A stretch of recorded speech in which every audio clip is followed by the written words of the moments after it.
में जानकारी होनी चाहिए थी, तो हम लेते हैं यहाँ से।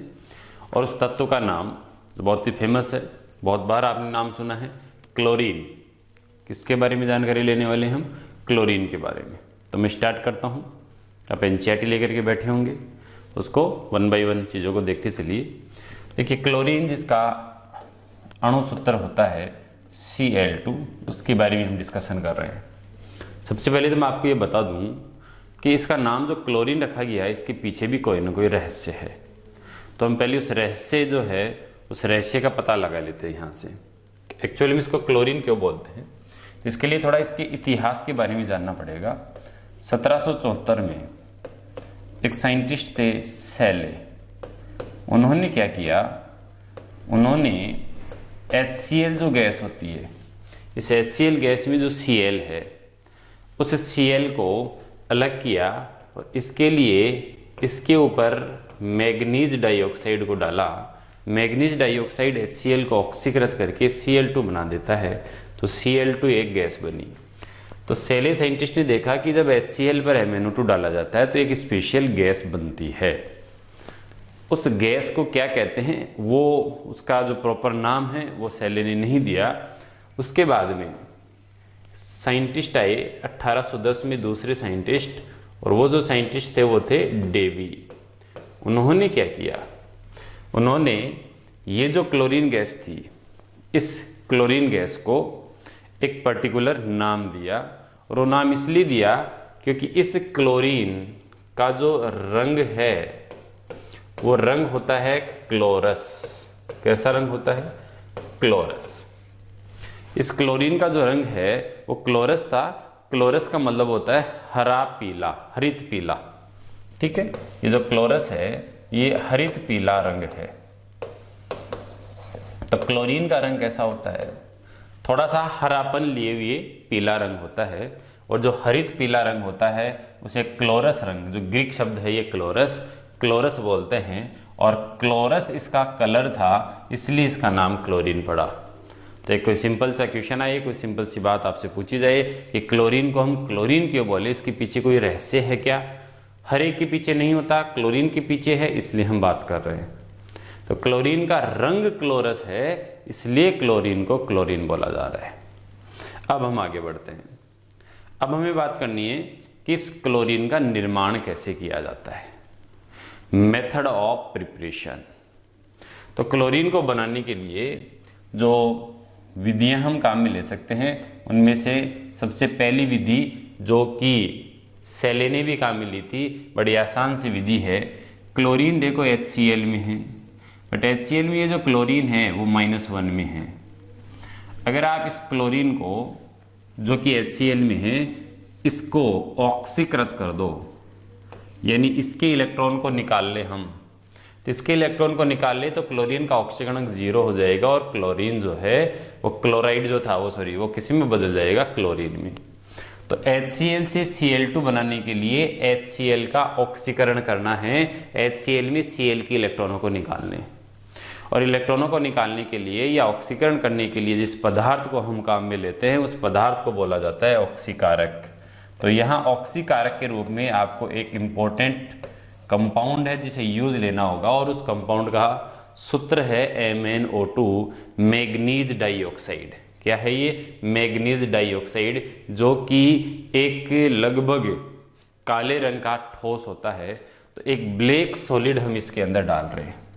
ये बहुत जगह यूज होगा और लेबोरेटरी में क्लोरीन को इसी तरीके से बनाया जाता है। लेबोरेटरी में क्या करते हैं, जो HCl गैस होती है उसको MnO2 के कांटेक्ट में लाया जाता है। HCl एक तीक्ष्ण दमघोटू गैस है जो बिना कलर वाली होती है, रंगहीन गैस है, तीक्ष्ण दमघोटू। उसके पास MnO2 लेकर के आते हैं।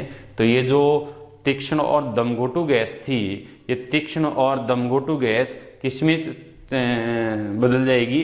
क्लोरीन में, जो कि रंग, ये तो रंगहीन था, ये रंग युक्त है। और इसका रंग कैसा होता है? इसका रंग मैंने आपको बता दिया, इसका रंग हरा पीला है।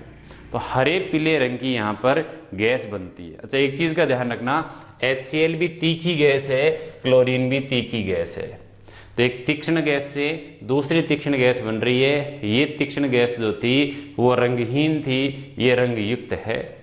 और इसमें क्या हुआ, इसमें क्लोरीन के जो इलेक्ट्रॉन हैं, ये क्लोराइड के जो इलेक्ट्रॉन हैं, ये क्लोराइड के इलेक्ट्रॉन निकल करके MnO2 में Mn के पास आ गए। यहाँ जो Mn है ये Mn+4 ऑक्सीडेशन स्टेट में था, यहाँ पर Mn+4 ऑक्सीडेशन स्टेट में है। तो जैसे ही इलेक्ट्रॉन ट्रांसफर होंगे क्लोराइड से Mn के पास, ये तो Cl2 बन जाएगा, इसका -1 था वो तो 0 हो जाएगा। क्लियर है। और ये इलेक्ट्रॉन जब इसमें जाएंगे तो Mn का पॉजिटिव कम होगा, और Mn का पॉजिटिव कम होगा तो आपको पता है Mn+2 में स्टेबल होता है, तो MnCl2 बना देगा। क्या बना देगा? MnCl2। और ये जो H और O थे ये मिलकर के क्या बना लेंगे? ये मिलकर के H2O बना लेंगे। तो कुल मिलाकर के कहानी आपके सामने बिल्कुल क्लियर है।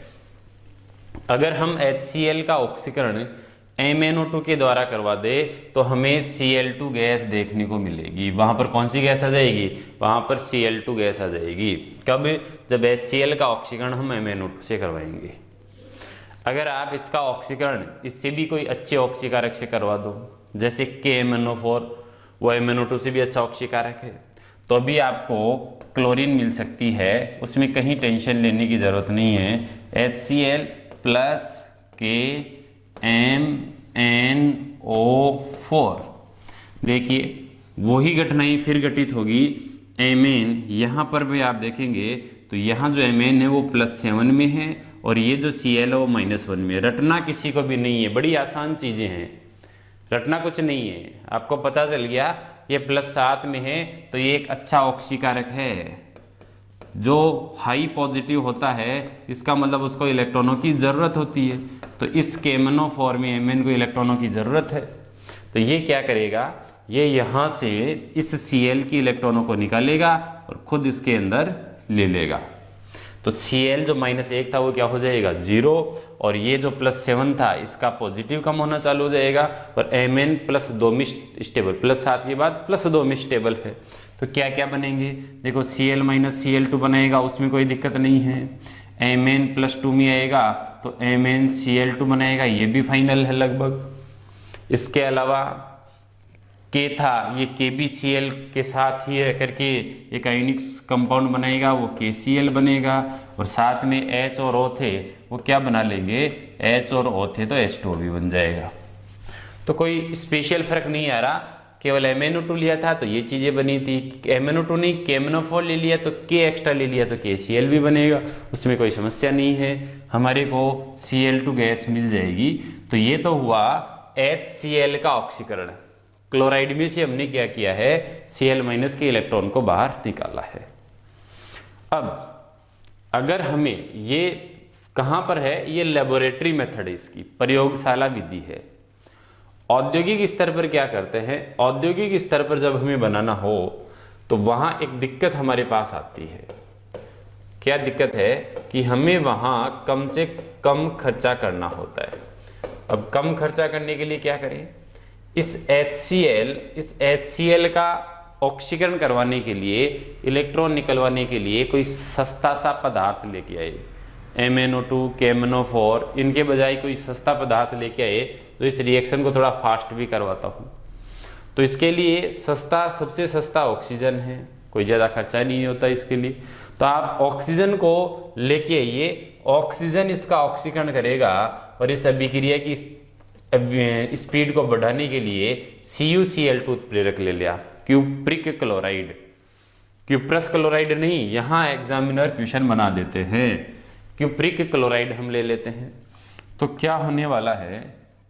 होगा ये कि इस Cl जिस पर -1 था, इस पर 0 था, तो इस Cl- के इलेक्ट्रॉन ऑक्सीजन के पास आ जाएंगे, और अगर इसके इलेक्ट्रॉन यहाँ आ गए तो Cl-1 से क्या हो जाएगा? ये तो हो जाएगा 0, तो ये तो बन जाएगी Cl2 गैस, और H और O आपस में मिलकर क्या बना लेंगे? ये मिलकर के बना लेंगे H2O। तो इस तरीके से हमें एक Cl2 गैस मिल जाएगी। ये जो विधि है औद्योगिक स्तर पर काम में ली जाती है, इस विधि को बोला जाता है डीकेन प्रक्रम। कौन सा प्रक्रम बोलते हैं? डीकेन प्रक्रम। तो एक बहुत अच्छा प्रक्रम आपने देखा, डीकेन प्रक्रम, जिसमें औद्योगिक स्तर पर हम क्या बना देते हैं? औद्योगिक स्तर पर हम क्लोरीन का निर्माण कर लेते हैं।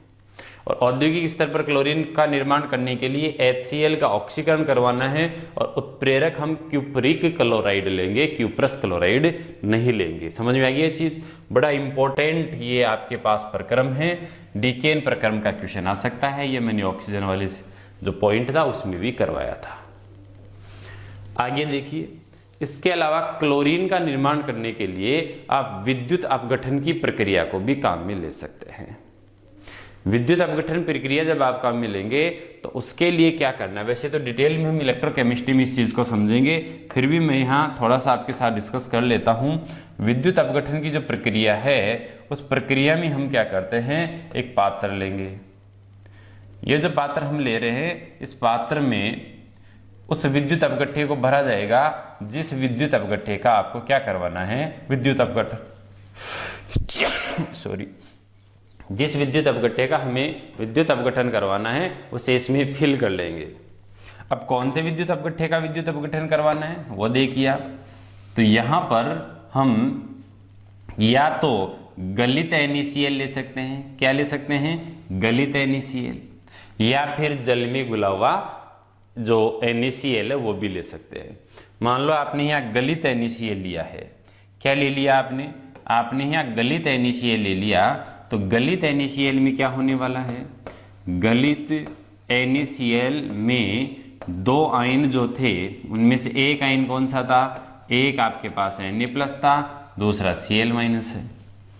और इसमें आपने इलेक्ट्रोड लगा दिए। क्या लगा दिया आपने? इसमें अगर आपने इलेक्ट्रोड लगा दिए तो क्या होगा? मान लो एक इलेक्ट्रोड मैंने ये ले लिया और दूसरा इलेक्ट्रोड मैंने यहाँ ये ले लिया। ये दोनों इलेक्ट्रोड लगा करके और फिर हम इसे ले जा करके एक को बैटरी के नेगेटिव से जोड़ देते हैं और दूसरे को बैटरी के पॉजिटिव से जोड़ देते हैं। तो ये पॉजिटिव, ये नेगेटिव, तो इसके ऊपर आ जाएगा पॉजिटिव चार्ज, इसके ऊपर नेगेटिव चार्ज। नेगेटिव का मतलब क्या हुआ कि यहाँ कौन पड़े हैं? इलेक्ट्रॉन पड़े हैं और यहाँ इलेक्ट्रॉनों की कमी है। ठीक है, तो अब क्या होगा? ये जो सोडियम आयन है, ये सोडियम आयन इस इलेक्ट्रोड के ऊपर जाएंगे और क्लोराइड आयन इसके ऊपर जाएंगे। यहाँ जाकर के ये Na बन जाएंगे और क्लोराइड यहाँ जाकर इलेक्ट्रॉन निकालेंगे। इलेक्ट्रॉन जहाँ निकलता है उसे एनोड बोलते हैं। जहाँ ऑक्सीकरण होता है उसको क्या बोलते हैं? एनोड बोलते हैं। एनोड पर ये जो Cl- है ये इलेक्ट्रॉन निकाल करके क्या बना लेगी? Cl2। तो इस तरीके से गलित NaCl का विद्युत अपघटन करवाया जाए तो कैथोड पर सोडियम और एनोड पर कौन सी गैस प्राप्त होती है? एनोड पर हमें क्लोरीन गैस प्राप्त हो जाती है। तो ये सब क्लोरीन के लिए, इस क्लोरीन के लिए क्या है? बनाने की विधियां है। HCl का ऑक्सीकरण आप MnO2 से करवा लीजिए, HCl का ऑक्सीकरण आप किससे करवा लीजिए? KMnO4 से, या HCl का ऑक्सीकरण आप ऑक्सीजन से भी करवा सकते हैं। यहाँ पर HCl का किससे करवाया था? MnO2 से और KMnO4 से। अगर आप HCl को सीधे नहीं लेना चाहते तो HCl को बनाने का दूसरा तरीका भी है। कई बार क्या किया जाता है, मैं इसको भी थोड़ा सा बता देता हूँ, NCERT में हिंट लिखा हुआ है तो वो भी समझ ले आप। हमें पता है कि HCl का ऑक्सीकरण करने के लिए कौन आएगा? MnO2 आएगा। ये उसको ऑक्सीकृत करके Cl2 बना देगा, MnCl2 बना लेगा और साथ में क्या बना लेगा? H2O। लेकिन अगर आप HCl काम में नहीं लेना चाहते तो HCl को हाथों हाथ अभिक्रिया के दौरान ही बना ले। और HCl को बनाने के लिए आप एक अम्ल काम में ले सकते हैं, H2SO4। H2SO4 वाले पॉइंट में बता चुका हूँ, H2SO4 कम वाष्पशील अम्ल है जिससे आप उच्च वाष्पशील अम्ल बना सकते हैं। इसके लिए इस कम वाष्पशील अम्ल को जो उच्च वाष्पशील अम्ल बनाना है उसके लवण के साथ क्रिया करवानी पड़ती है। तो इसका लवण NaCl था, इसके साथ आपने रिएक्शन करवाई तो इसका Cl और H मिलकर HCl बना लेंगे और साथ में क्या बन जाएगा? Sodium bisulphate. तो अगर आपके पास HCl नहीं है, बड़े ध्यान से इस बात को आप सुने, HCl अगर आपके पास नहीं है तो आप HCl को न लेकर के NaCl और H2SO4 और MnO2 ले ले। ये दोनों क्रिया करके HCl बना देंगे और MnO2 HCl से क्या बना देगा, Cl2 बना देगा। तो ये भी एक वैकल्पिक पथ आपके पास हो सकता है। ओके, बाकी इसमें कोई ज़्यादा टेंशन वाली बात नहीं है, इसको बनाने की ये विधियाँ है। अब हम आगे चलते हैं। आगे हमें क्या पढ़ना होता है कि इसकी क्या क्या फिजिकल प्रॉपर्टीज़ है, और फिजिकल प्रॉपर्टीज़ भी मैंने आपको बता दिया, कोई स्पेशल बातें आपको ध्यान रखनी नहीं है। सबसे पहले तो आपको रंग का ध्यान रखना है, और इसका जो रंग है वो कैसा है, इसका रंग क्लोरस है, मतलब हरा पीला है। तो ये हरित पीले रंग की गैस होती है। अगर आप इसकी गंध की बात करोगे तो इसकी तीक्ष्ण गंध होगी। इसकी जो गंध है वो कैसी है, इसकी तीक्ष्ण गंध है। ओके, तो ये एक दो इंपॉर्टेंट बातें इसके लिए, बाकी ज़्यादा इसके भौतिक गुणधर्म में गैस है ही है, तो भौतिक अवस्था इसकी गैस होती है कमरे के ताप पर। अब हम बात करते हैं इसकी केमिकल प्रॉपर्टीज़ की। रासायनिक गुणों में से क्या प्रश्न होते हैं वो देखिए। तो क्लोरीन एक क्रियाशील तत्व है, तो ये धातुओं से और अधातुओं दोनों से क्रिया कर लेता है। जैसे अगर सोडियम के साथ इसकी क्रिया करवाएंगे तो ये सोडियम के साथ क्रिया करके क्या बना लेगा, NaCl, यानी किससे क्रिया कर रहा है, ये धातुओं से क्रिया कर रहा है। अगर इसकी क्रिया हम किसी दूसरी धातु मैग्नीशियम से करवा दे तो मैग्नीशियम के साथ क्रिया करके क्या बना लेगा, MgCl2, ये मैग्नीशियम से क्रिया करके MgCl2 बना लेता है। ठीक इसी प्रकार से अगर हम इसकी क्रिया एल्यूमिनियम से करवा दे तो एल्यूमिनियम से क्रिया करवाने पर ये क्या देने वाला है, ये देने वाला है AlCl3। तो किसी धातु के साथ जब आप इसकी रिएक्शन करवाते हो तो ये संगत क्लोराइड बना लेगा। अधातु के साथ आप करवाते हो तो भी दिक्कत नहीं है। अगर फास्फोरस के साथ क्लोरीन की क्रिया करवाओगे तो क्लोरीन कम लोगे तो PCl3, ज्यादा लोगे तो PCl5। सल्फर के साथ अगर इसकी क्रिया करवाओगे क्लोरीन की तो यह एक अच्छा इंपॉर्टेंट कंपाउंड बनने वाला है, थोड़ा ध्यान रखिएगा। सल्फर मोनोक्लोराइड बनता है जिसका द्विलक बन जाता है, HCl बनता है। HCl क्या हो जाता है, HCl यहाँ पर द्विलकीकृत हो जाता है। समझ में आ रही है सारी कहानी। तो ये चीज़ें हमें क्या रखनी होती है, ध्यान रखनी होती है। अधातुओं के साथ भी क्लोरीन क्रिया कर रही है और धातुओं के साथ भी। यहाँ पर आप किसी भी धातु के साथ और क्रिया करवा सकते हो। मान लो मैंने लोहे के साथ इसकी क्रिया करवाई, क्लोरीन का अधिक लिया तो लोहे का क्लोराइड बन जाएगा। तो ये धातुओं और अधातुओं के साथ क्रिया कर लेता है। अगर मैं इसकी क्रिया हाइड्रोजन के साथ करवा दूँ तो क्लोरीन उसके साथ क्रिया करके आसानी से क्या बना लेता है, HCl। तो ये तो हो गई इसकी कुछ इंपॉर्टेंट रिएक्शन मेटल्स और नॉन मेटल्स के साथ। इसके अलावा ये कंपाउंड यानी यौगिकों के साथ भी क्रिया कर लेता है, और ऐसे यौगिकों के साथ जरूर क्रिया कर लेता है जिनमें हाइड्रोजन हो, क्योंकि हाइड्रोजन के प्रति इसकी बहुत ज़्यादा बंधुता होती है। इसलिए हाइड्रोजन वाले जो कार्बनिक यौगिक हैं उनमें क्लोरीन क्रिया करता है, जिसे क्लोरीनीकरण कहते हैं। और ये आप एल्केन एल्कीन इनमें बहुत ज़्यादा अच्छे से डिस्कस करते हो, उसको हमें यहाँ पढ़ने की ज़रूरत नहीं है। यहाँ कुछ इंपॉर्टेंट रिएक्शंस है क्लोरीन की, बहुत फेमस रिएक्शंस है जो कॉम्पिटिटिव एग्जाम्स में खूब रिपीट होती है। मैं उनको बताने जा रहा हूँ। क्लोरीन इन अभिक्रियाओं के लिए ही ज़्यादा जानी जाती है, यही इसकी सबसे इंपॉर्टेंट रिएक्शंस हैं। तो ये रिएक्शंस आप याद कर लें। सबसे पहले अमोनिया के साथ क्लोरीन की क्रिया। किसके साथ क्लोरीन की क्रिया, अमोनिया के साथ क्लोरीन की क्रिया। ये याद रखनी है अपने को, ये बहुत इंपॉर्टेंट है। जब आप अमोनिया की क्रिया किसके साथ करवाते हो, अमोनिया की क्रिया क्लोरीन के साथ करवाते हो तो क्या बनेगा, ये इस बात पर निर्भर करता है कि इनमें से आपने आधिक्य किसका लिया है। अगर आपने अमोनिया का आधिक्य लिया है तो कुछ अलग बनेगा, और क्लोरीन का आधिक्य लिया है तो कुछ अलग बनेगा। मान लो हमने अमोनिया का आधिक्य लिया है तो क्या बनेगा, पहले ये चेक करते हैं। यहाँ पर आपने ज़्यादा अमोनिया ले ली, क्लोरीन कम ले ली, और क्लोरीन को हाइड्रोजन के साथ बंधुता होती है। तो ये क्या करेगा, क्लोरीन और हाइड्रोजन मिलकर के क्या बना लेंगे, क्लोरीन और हाइड्रोजन मिलकर के HCl बना लेंगे। H और Cl मिलकर के क्या बना लेगा, HCl। अब अमोनिया आधिक्य में क्लोरीन तो कम थी, तो क्लोरीन इतनी ही थी कि ये जो क्लोरीन थी, ये क्लोरीन इसके H को हटा दे, ये क्लोरीन इसके H को यहाँ से क्या कर दे, हटा दे। H को यहाँ से हटा देगा तो ये क्या बन जाएगा, HCl। वापस जुड़ने के लिए Cl नहीं है, Cl कम है, Cl इतनी है कि इसके H को हटा लाएं, बस इस H को हटा करके अपने साथ लाके जोड़ लिया। तो अब N के पास कौन बचा, N के पास तो कोई बचा ही नहीं। तो फिर N क्या करेगा, दूसरे N के साथ मिलकर के N2 बना लेगा, तो N2 और HCl बन जाएंगे। अब मान लो अमोनिया के 100 मॉलिक्यूल थे, 100 में से 50 की H को ये हटा लाया क्योंकि क्लोरीन कम है और अमोनिया बहुत ज़्यादा है, तो 50 की H को ये हटा लाया तो ये HCl बन गया, और जिन 50 में से H हट गई वो N2 बन गई। लेकिन अभी भी बहुत सी अमोनिया ऐसी पड़ी है जो इसके साथ क्रिया नहीं कर पाई। तो अब वो बहुत सी अमोनिया पड़ी है, वो क्षार है, तो ये जो बन गया ये अम्ल है, तो ये अम्ल और क्षार क्रिया करके लवण बना लेंगे और आपके पास बनेगा NH4Cl। तो एक्चुअल में क्या होगा, अमोनिया की क्रिया क्लोरीन से करवाने पर NH4Cl और N2 बनता है। याद रह जाएगी ये बात।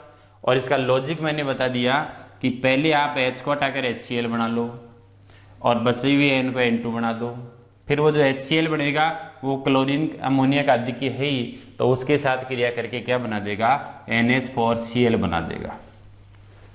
लेकिन अगर अमोनिया और क्लोरीन में से कौन अद्वितीय में मिले, अगर इसमें से क्लोरीन अद्वितीय में हो तब क्या होगा, NH3 + Cl2।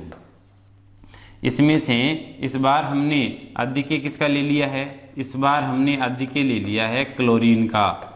ध्यान से देखिए इस बात को, अगर क्लोरीन का अद्वितीय ले लिया है तो अब क्या करोगे आप, क्लोरीन का अद्वितीय अगर हमने ले लिया है तो ऐसी कंडीशन में ये H सारे HCl निकाल करके ले आएगा और ये क्या बना लेगा, HCl। अब क्लोरीन एक्स्ट्रा है तो H निकाल करके ले आएगा, तो H की जगह जाकर Cl वापस जुड़ भी जाएगा क्योंकि क्लोरीन एक्स्ट्रा है। तो अगर वहां जाकर Cl जुड़ जाता है तो ये क्या बना लेता है, NCl3। तो एक NCl3 बनेगा और एक क्या बनेगा, एक बनेगा HCl। तो क्लोरीन अद्वितीय में हो तो NCl3 बनता है, अमोनिया अद्वितीय में हो तो अमोनियम क्लोराइड बनता है। NCl3 के बारे में खास बात क्या है, नाइट्रोजन के जो हैलाइड होते हैं, ध्यान से सुनिएगा इस बात को, नाइट्रोजन के जो हैलाइड है NF3, NCl3, NBr3, NI3, उनमें से केवल NF3 स्थायी है। कौन स्थायी है, NF3। सीधा प्रश्न आता है ये, केवल NF3 स्थायी है, बाकी सारे नाइट्रोजन के हैलाइड अस्थायी होते हैं। तो NCl3 अस्थायी है, और जो ये अस्थायी होते हैं वो किस प्रवृत्ति के होते हैं, विस्फोटक प्रवृत्ति के होते हैं। तो NCl3 यहाँ विस्फोटक है, एक्सप्लोसिव है, इसलिए ये जो अभिक्रिया होती है इस अभिक्रिया को सावधानी पूर्वक करवाना होता है। कहानी समझ में आ गई यहाँ पर दोनों। पहला हमने क्या देखा, अमोनिया अगर अद्वितीय में लेते हैं तब तो क्या बनने वाली है, अमोनिया अद्वितीय में लेते हैं तो N2 बनने वाली है और अमोनियम क्लोराइड। लेकिन अगर आपने क्लोरीन अद्वितीय में ले लिया तो विस्फोटक पदार्थ बनेगा, और उस विस्फोटक पदार्थ का नाम नाइट्रोजन ट्राइक्लोराइड, जिसका सूत्र आपने यह देख लिया। तो मैंने बताया था अमोनिया के साथ जो रिएक्शन है बड़ी इंपॉर्टेंट रिएक्शन, और क्यों इंपॉर्टेंट है शायद अब आपके भी ये कहानी समझ में आई होगी, क्योंकि इसमें क्या प्रोडक्ट बनेगा ये डिपेंड करेगा कि आपने एक्सिस में किसको लिया है। क्वेश्चन में ये देना बहुत जरूरी होगा। ये एक तो ये अभिक्रिया इसकी बहुत इंपॉर्टेंट है। सेकेंड रिएक्शन और देखिए, सेकेंड इसकी है वो क्षार के साथ, चाहे से वो NaOH हो चाहे से वो KOH हो, क्षार प्रबल जो क्षार होता है उसके साथ इसकी रिएक्शन, ये एक बड़ी इंपॉर्टेंट रिएक्शन है इसकी। तो मैं इसके बारे में आपको कंटिन्यू करता हूं। हम क्लोरीन को किसी क्षार के संपर्क में लेके आते हैं, ये क्लोरीन के लिए ही नहीं है, ये ब्रोमीन और आयोडीन के लिए भी है। तो जो क्लोरीन के लिए होगा वो का वो ब्रोमीन और आयोडीन के लिए भी जरूर होगा। तो क्लोरीन की याद कर लीजिए, ब्रोमीन आयोडीन की याद हो जाएगी, फ्लोरीन के लिए नहीं है ये। तो ये चाहे से क्लोरीन ले लो चाहे से ब्रोमीन या आयोडीन, अगर आप इसकी क्रिया किसी क्षार से करवा देते हो, किससे करवा देते हो, क्षार से करवा देते हो, तो क्या होने वाला है, ये क्षार क्या होने वाला है, ये डिपेंड करता है कि आपका क्षार कैसा है। अगर आपका क्षार डाइल्यूट है, तनु है, तनु वो होगा जो ठंडा होगा, क्योंकि गर्म करने से पानी उड़ता है और सांद्र हो जाता है। तो डाइल्यूट एंड कोल्ड, अगर आपने बेस लिया है, क्षार लिया है, तो ये जो क्लोरीन है जो कि शून्य ऑक्सीकरण अवस्था में है, ये असमानुपातित हो जाती है। बड़ी इंपॉर्टेंट बात मैं यहाँ बता रहा हूँ, ये असमानुपातित हो जाती है। और आप याद रखिए, जहाँ जहाँ इनऑर्गेनिक केमिस्ट्री में या ब्लॉक केमिस्ट्री में असमानुपातन शब्द आ जाएगा, वह विक्रिया अपने आप में अति महत्वपूर्ण हो जाएगी। तो ये क्लोरीन इस क्षार की उपस्थिति में क्या हो जाएगी, ये क्लोरीन इस क्षार की उपस्थिति में असमानुपातित हो जाएगी। असमानुपातन का मतलब होता है उसके ऑक्सीकरण अंक का बढ़ जाना और उसी के ऑक्सीकरण अंक का घट जाना। तो इसका ऑक्सीकरण अंक घट जाएगा और ये Cl माइनस बना लेगा, तो NaCl बनेगा, जिसमें Cl किस में आ जाएगा, -1 में आ जाएगा। और यही जो Cl है इसका ऑक्सीकरण अंक बढ़ भी जाएगा और ये बनाएगा NaOCl। क्या बना लेगा ये, NaOCl। NaOCl में ये Cl+1 है, साथ में कुछ जल के अणु भी बनेंगे। तो ये एक बहुत ही अच्छी और इम्पॉर्टेंट रिएक्शन होगी। ये सोडियम क्लोराइड है। कौन है ये, सोडियम क्लोराइड, जो आप अच्छे से जानते हो। इसमें ये तो सोडियम है, लेकिन ये क्या है, OCl-। एक्चुअल में ये OCl- और Na+, इन दो आयनों से मिलकर के बना हुआ है। इसमें ये जो OCl- होते हैं, इन OCl- आयनों को हम बोलते हैं हाइपोक्लोराइट। क्या बोल देते हैं, OCl- आयनों को हाइपोक्लोराइट बोल देते हैं। क्या बोल देते हैं, हाइपोक्लोराइट बोल देते हैं। तो OCl- हाइपोक्लोराइट आयन है। इस हाइपोक्लोराइट आयन में आप देखिएगा, इसमें O-2 में और Cl+1 में है। वैसे OCl पर 1 माइनस है, क्यों है, क्योंकि O पर 2 माइनस है और Cl पर 1 प्लस है। तो टोटल कितना बच जाएगा, टोटल बच जाएगा अंदर -1। तो ये सोडियम हाइपोक्लोराइट बनता है, जिसमें Cl+1 में है, और यहाँ सोडियम क्लोराइड बनता है जिसमें Cl-1 में है। यहाँ Cl 0 था, तो Cl का असमानुपातन हो गया, उसका 0 से प्लस भी हो गया और माइनस भी हो गया, इसका ऑक्सीकरण भी हो गया और अपचयन भी हो गया। नेक्स्ट, अगर मैं यहाँ पर तनुसार नहीं लेता हूँ, Cl2 के पास हम NaOH लेकर के आ रहे हैं। यहाँ NaOH की जरूरत नहीं है, आप KOH भी लाते हो, RbOH भी लाते हो, यानी क्षार लाते हो, तो यही होने वाला है। ये जो क्षार है, ये क्षार इस बार हम लाएंगे सांद्र करने के लिए हमें उसे गर्म करना पड़ेगा। गर्म करोगे तो वो कंसंट्रेट हो जाएगा। अगर ये आप लेकर के आते हो तो भी सेम रिएक्शन होने वाली है। ये Cl यह 0 है और अब इस Cl का हो जाएगा असमानुपातन, यानी गर्म क्षार असमानुपातन। गर्म क्षार हो या ठंडा क्षार हो, दोनों स्थितियों में असमानुपातन हो जाता है। क्लोरीन का ऑक्सीकरण अंक घटेगा भी और बढ़ेगा भी। जब इसका ऑक्सीकरण अंक घटेगा तो ये बनाएगा NaCl, और जब इसका बढ़ेगा तो ये बनाएगा NaClO3, साथ में H2O तो बनना ही है। तो कहाँ फर्क आ रहा है, यहाँ Cl का घट के -1 हो रहा है, उसमें कोई फर्क नहीं आ रहा, लेकिन फर्क आ रहा है बढ़ने वाले मामले में। यहाँ ये तो सोडियम है, Na+ है, ओके, जिसको सोडियम बोलते हैं, और ये जो है ये है ClO3-, जिसमें Cl पर +5 ऑक्सीडेशन स्टेट है। और ये जो ClO3- है, इस ClO3- को बोला जाता है क्लोरेट। क्या बोलते हैं, क्लोरेट। तो ये सोडियम क्लोरेट बना है। क्या बना है, सोडियम क्लोरेट बना है, जिसमें Cl पर +5 ऑक्सीडेशन स्टेट है। तो यहाँ 0 से -1 हो जाता है और 0 से +5 हो जाता है। अगर आपने सांद्र और गर्म लिया, तो अगर आपने तनु और ठंडा लिया तो ये 0 से -1 और 0 से +1 होता है। तो क्षार के साथ क्लोरीन का क्या होगा, ये निर्भर करता है कि क्षार कैसा लिया गया है। क्षार आपने तनु लिया है या आपने सांद्र लिया है, इसके ऊपर ये रिएक्शन के प्रोडक्ट डिपेंड करते हैं। तो दो इंपॉर्टेंट रिएक्शन मैंने बताई, अमोनिया के साथ रिएक्शन और क्षार के साथ रिएक्शन।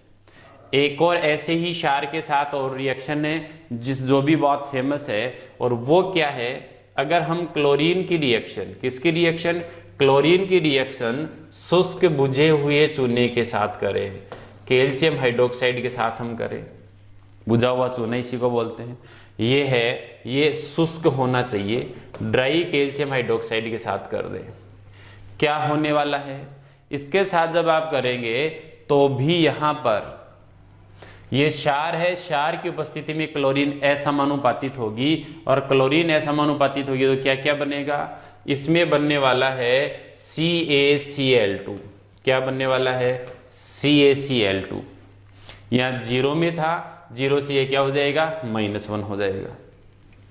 ओके, क्लोरीन -1 हो गया, प्लस कैल्शियम हाइपोक्लोराइट, ये तनु की तरह कार्य करेगा और ये बना लेगा हाइपोक्लोराइट यानी OCl का होल ट्वाइस। तो यहां जीरो से क्लोरीन 0 से -1 में चली गई, और यहां 0 से +1 में चली गई, और साथ में जल भी बन गया। तो एक बन गया कैल्शियम क्लोराइड और एक क्या बन गया, कैल्शियम हाइपोक्लोराइट, कुछ जल के अणु भी बन गए। इसमें कैल्शियम क्लोराइड, कैल्शियम हाइपोक्लोराइट, कुछ जल के अणु, और थोड़ा बहुत अगर कैल्शियम हाइड्रोक्साइड उसमें हो तो ये सारे मिश्रण को विरंजक चूर्ण कहा जाता है। तो विरंजक चूर्ण का रासायनिक संगठन क्या है वो देखिए। विरंजक चूर्ण का रासायनिक संगठन है कि Ca के साथ दोनों OH हो, समझ में आ गई कहानी, या फिर डॉट Ca के दोनों OH को Cl से हटा दिया गया हो, या फिर Ca के OH को नहीं सिर्फ H को Cl से हटाया गया हो। याद रखने का तरीका देखिए आप, Ca के इस कैल्शियम हाइड्रोक्साइड में O को नहीं सिर्फ H को ही Cl से हटाया गया हो, समझ गए। कैल्शियम हाइड्रोक्साइड में हो सकता है पूरे OH को ही Cl से हटा दे, या OH को नहीं सिर्फ H को ही Cl से हटा दे। तो ये भी आ गया, देखिए ये भी आ गया है और ये खुद भी आ गया है, और उसके साथ कुछ जल के अणु हम ले ले 2H2O, क्या ले ले, कुछ जल के अणु। तो ये विरंजक चूर्ण का संगठन है, क्या है ये, ब्लीचिंग पाउडर जो होता था उसका संगठन है। ब्लीचिंग पाउडर का काम होता है रंग उड़ाने का। तो ये किसी भी पदार्थ में जो कृत्रिम रंजकों के कारण जो रंग आया था उसको ये क्या कर देते हैं, डिसअपियर कर देते हैं। अब इस विरंजक चूर्ण का जो सबसे महत्वपूर्ण हिस्सा है वो है कैल्शियम हाइपोक्लोराइट। ये विरंजन के लिए जिम्मेदार है, किसके लिए जिम्मेदार है, विरंजन के लिए जिम्मेदार। ये इसका मेन घटक है, इसलिए इसको इसका सक्रिय घटक बोलते हैं, के लिए जिम्मेदार है। इसलिए ये विरंजक चूर्ण का कैसा घटक कहलाता है, ये विरंजक चूर्ण का सक्रिय घटक कहलाता है। ध्यान रखिएगा, कैसा घटक है ये विरंजक चूर्ण का, ये विरंजक चूर्ण का एक्टिव कंपोनेंट यानी सक्रिय घटक है। क्योंकि यही, बाकी तो केवल इसमें फिलर का काम करते हैं, जगह भरने का काम करते हैं, रंग उड़ाने का काम तो कैल्शियम हाइपोक्लोराइट ही करता है, इसलिए इसको इसका एक्टिव कंपोनेंट कहा जाता है। समझ में आ गई होगी। इसको अगर वायु में खुला छोड़ दे, ध्यान से सुनिएगा, अगर विरंजक चूर्ण को वायु में खुला छोड़ दे तो ये विरंजक चूर्ण क्या करता होगा, ये जो विरंजक चूर्ण है इसका जो हाइपोक्लोराइट भाग है ये ऑक्सीजन के संपर्क में आ जाता है। वायु में खुला छोड़ने पर ये वायु की ऑक्सीजन के संपर्क में आ जाता है, और वायु की ऑक्सीजन के संपर्क में आने पर ये कैल्शियम क्लोरेट बन जाता है। क्या बन जाता है, ये कैल्शियम क्लोरेट बन जाता है, और इसका जो सक्रिय घटक था उसकी सक्रियता समाप्त हो जाती है। तो सक्रिय कब रहता है, जब ये हाइपोक्लोराइट हो। अगर ये क्लोरेट बन गया तो ये सक्रिय नहीं रहता, तो इसकी सक्रियता नष्ट हो जाती है। ऐसे सीधे प्रश्न कई बार एग्जाम में आ जाते हैं। तो ये पूरी कहानी, पूरी तस्वीर आपके सामने क्लियर होगी। आपने अब तक विरंजक चूर्ण का सूत्र पढ़ा होगा, वो और जो मैंने आज बताया है उसमें तो फर्क आपको लग रहा होगा। वो इसलिए है क्योंकि हम जो विरंजक चूर्ण का सूत्र पढ़ते हैं वो इन दोनों का मिक्स होता है। उसमें Ca के साथ एक तो लगा देते हैं OCl और एक लगा देते हैं Cl। तो विरंजक चूर्ण का सूत्र आप जो पढ़ते थे वो CaOCl2 पढ़ते थे, और ये एक औसत होता था, इन दोनों का एवरेज निकाल करके ये फॉर्मूला बनाया जाता था। एक्चुअल जो फॉर्मूला है वो ये है, इसका आप ध्यान रखेंगे। ओके, फिर मैं आगे बढ़ता हूं। इसके अलावा देखिए, अगर आपने क्लोरीन को जल में डाल दिया, क्लोरीन को अगर आपने जल में डाल दिया तो ये जल में भी असमानुपातित हो जाएगी। असमानुपातित होकर के माइनस में चली जाएगी तो HCl, और प्लस में चली जाएगी तो HOCl, Cl-1 और Cl+1। हाइपोक्लोरस अम्ल, क्लोरीन 0 से, क्लोरीन के जलीय विलयन में HCl और HOCl बनते हैं, हाइड्रोजन क्लोराइड बनता है और हाइपोक्लोरस अम्ल बनता है। क्या बनता है? हाइपोक्लोरस अम्ल बनता है। ये वैसे ही है जैसे अभी असमानुपातन चल रही थी उसके समान, ये एक हाइपोक्लोरस अम्ल है। और ये जो हाइपोक्लोरस अम्ल है, इस हाइपोक्लोरस अम्ल को आप और देखिए, ये अत्यधिक अस्थायी होता है। हाइपोक्लोरस अम्ल ये एक अस्थायी अम्ल है, और ये अगर अस्थायी अम्ल है तो ये क्या करता है? ये टूट जाता है। तो कैसे टूटता है? ये जो HOCl होता है, ये HOCl टूट करके HCl बना देता है और एक नवजात ऑक्सीजन देता है। क्या दे देता है? ये नवजात ऑक्सीजन दे देता है। और ये जो नवजात ऑक्सीजन होती है, ध्यान से सुनिए इस कहानी को, ये जो नवजात ऑक्सीजन होती है, ये नवजात ऑक्सीजन बहुत क्रियाशील ऑक्सीजन है। इसको अगर आप रंगीन पदार्थों के पास लेकर के जाओगे, किसके पास लेकर के जाओगे? किसी रंग वाले पदार्थ के पास लेकर के जाओगे, तो रंगीन पदार्थ के पास जब ये नवजात ऑक्सीजन जाएगी तो इस रंगीन पदार्थ को क्या कर देगी? रंगहीन कर देगी। और इसका जो रंग उड़ने का ये काम होगा, रंग उड़ाने का जो काम होगा, इस क्रिया को विरंजन कहा जाएगा। क्या कहा जाएगा? विरंजन। रंजन का मतलब होता है रंगना, और विरंजन का मतलब होता है रंग को उड़ाना। तो किसी पदार्थ पे कोई रंग कोई लग गया है, किसी खाद्य पदार्थ का या किसी का भी, तो हमें क्या करना होता है? उस रंग को उड़ाने के लिए नवजात ऑक्सीजन भेजते हैं तो वो रंग उड़ जाता है। और विरंजन की ये क्रिया, रंग उड़ने की ये क्रिया स्थायी होती है, परमानेंट होती है। समझ में आ गई कहानी? ये क्रिया कैसी होती है? ये क्रिया स्थायी होती है, ये परमानेंट क्रिया होती है। अगर विरंजन में ऑक्सीजन जुड़ करके रंग उड़ा है, मतलब ऑक्सीकरण के द्वारा ऑक्सीजन जुड़ करके रंग उड़ना, इसको हम बोलते हैं ऑक्सीकरण विरंजन। और जो ऑक्सीकरण विरंजन होता है, ऑक्सीकारी विरंजन होता है, ऑक्सीकारी विरंजन भी बोल देते हैं, ये स्थायी होते हैं। अगर यहाँ हाइड्रोजन जुड़ करके, नवजात हाइड्रोजन जुड़ करके, ध्यान से सुन लीजिए, नवजात हाइड्रोजन जुड़ करके अगर विरंजन हुआ है तो फिर ये जो विरंजन होता है वो कैसा होता है? अस्थायी होता है। तो अपचायी विरंजन अस्थायी होता है, ऑक्सीकारी विरंजन स्थायी होता है। नोट कर लें इस बात को, ऑक्सीकारी विरंजन कैसे होते हैं? स्थायी होते हैं, जबकि अपचायी विरंजन कैसे होते हैं? अपचायी विरंजन अस्थायी होते हैं। समझ में आ रही है चीज? और अब अपचायी विरंजन कौन करता है? जो H देता है, और H देकर करता है SO2। तो इसको आप नोट कर ले, SO2 एक ऐसा पदार्थ है जो अपचायी विरंजन करता है, बाकी सब ऑक्सीकारी विरंजन करते हैं, जैसे ओजोन, H2O2, क्लोरीन, विरंजक चूर्ण, इन सब में स्थायी विरंजन होता है। तो एक विरंजन वाली क्रिया भी आपके अच्छे से समझ में आ गई होगी।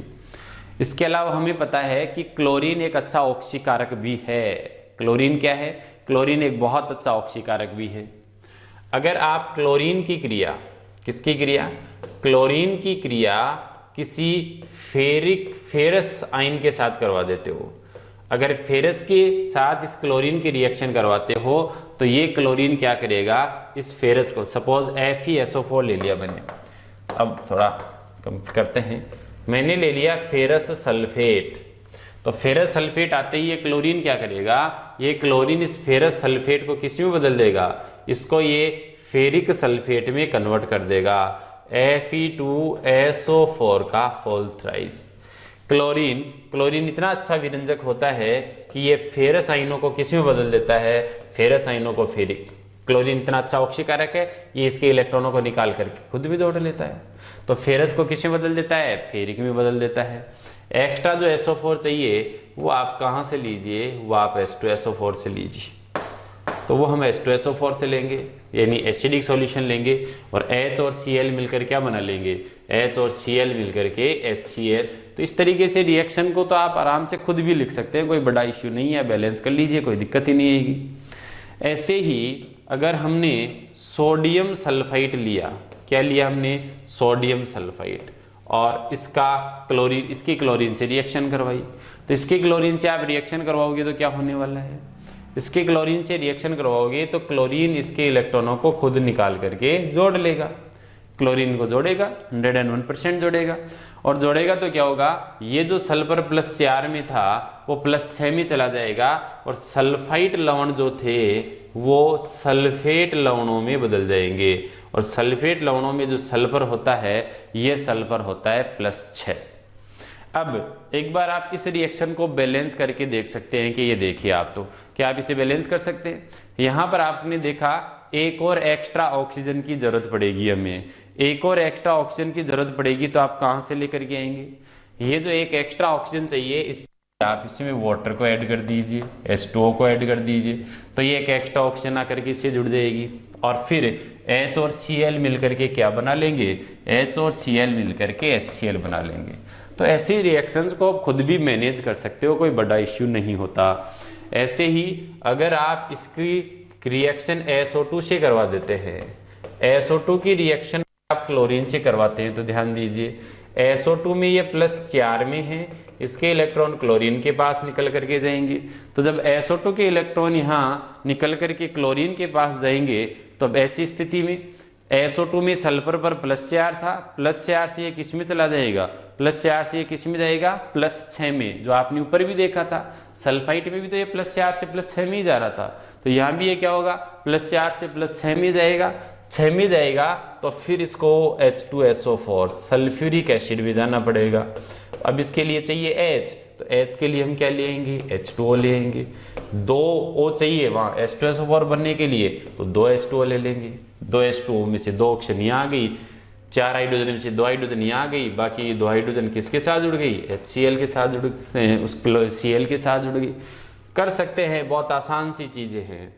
सपोज आयोडीन, अब आयोडीन के इलेक्ट्रॉन तो क्लोरीन निकाल सकता है ना, आयोडीन में तो कोई समस्या नहीं है। अब इसके बारे में आप खुद सोचिए, आयोडीन का जब ऑक्सीकरण होगा तो क्या होगा? आयोडीन के इलेक्ट्रॉन जरूर निकल करके जाएंगे, आयोडीन के इलेक्ट्रॉन निकल करके जाएंगे तो आयोडीन पर पॉजिटिव आएगा। कितना पॉजिटिव आएगा वो आप देख लीजिए, ये अपना इक एसिड बना लेगा, इक एसिड बना लेगा तो आयोडिक एसिड HiO3 बन जाएगा, जिसमें आयोडीन +5 ऑक्सीडेशन स्टेट में है। अब इसके लिए ऑक्सीजन की जरूरत है, हाइड्रोजन की जरूरत है, क्या जोड़ देंगे हम? H2O जोड़ देंगे। समझ में आ रही कहानी? इस तरीके से ये कितने बनेंगे? ये 2 बनेंगे। 2 में कितने हाइड्रोजन, कितनी ऑक्सीजन की जरूरत है? आपको टोटल 6 ऑक्सीजन की यहाँ जरूरत पड़ने वाली है, तो 6 H2O हमें लेना पड़ेगा। क्लियर हो गई? अब उसमें से 2 हाइड्रोजन तो आपके काम आ चुकी है। टोटल अभी भी कितनी हाइड्रोजन बाकी है? 2 हाइड्रोजन काम आई है, अभी भी 10 हाइड्रोजन बाकी है। 10 हाइड्रोजन के लिए 10 क्लोरीन चाहिए, तो यहाँ 5 क्लोरीन हम लेंगे, तो ये क्या बन जाएगा? यहाँ पर 10 HCl। तो आसानी से आप इन रिएक्शंस को बैलेंस कर सकते हैं, कोई बड़ा इश्यू नहीं है। क्लोरीन एक अच्छा ऑक्सीकारक है, आयोडीन को आयोडिक अम्ल में, SO2 को सल्फ्यूरिक एसिड में, सल्फाइड को सल्फेट में कन्वर्ट कर रहा है, फेरस को फेरिक में। तो ये बातें हमें यहाँ पे ध्यान रखनी है। अब इसके अलावा क्लोरीन का जो मुख्य उपयोग है वो क्या है, वो समझिए आप। देखिए क्लोरीन में विरंजक गुण है, तो ये जो पीने वाला पानी है उस पीने वाले पानी में से जीवाणुओं को नष्ट करने के लिए और कहीं पे रंग उड़ाने के लिए दोनों जगह काम आती है। किसी कागज का कलर उड़ाना हो, कागज लुगदी का कलर उड़ाना हो, जिसका उपयोग आगे हम वस्त्र उद्योग में भी कर लेते हैं या कागज उद्योग में भी कर लेते हैं, तो वहाँ तो विरंजन करता है। इसके अलावा इसमें जीवाणुओं को मारने का गुण और है, तो ये पेयजल जो होता है उसको हम जीवाणु रहित करना चाहते हैं, तो वहाँ पर जीवाणुओं को मारने के लिए इसे काम में ले सकते हैं। इसके अलावा क्लोरीन का उपयोग बहुत से महत्वपूर्ण कार्बनिक यौगिक जैसे क्लोरोफॉर्म, DDT, कार्बन टेट्राक्लोराइड ऐसे यौगिक बनाने में कर लेते हैं। और सबसे इंपॉर्टेंट, क्लोरीन का उपयोग कुछ जहरीली गैसें बनाने में करते हैं। जहरीली गैसों में से एक गैस है COCl2, जिसे कहा जाता है फॉस्जीन।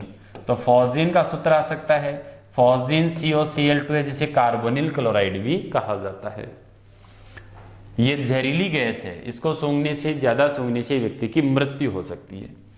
इसके अलावा क्लोरीन जो होती है उसमें जो क्लोरोफॉर्म था, उस क्लोरोफॉर्म के एक H को हटाकर हम NO2 लगा देते हैं, तो ये जो कंपाउंड बन गया है CCl3NO2, इसको क्लोरोपिक्रीन बोला जाता था। और ये जो क्लोरोपिक्रीन है ये अश्रु गैस है। क्या है ये? अश्रु गैस है। तो अश्रु गैस बनाने में भी किसको काम में लेते हैं? उसको भी हम, उसमें भी क्लोरीन काम आती है। देखिए CCl3NO2 अश्रु गैस का सूत्र है, इसमें भी क्लोरीन काम आ जाती है।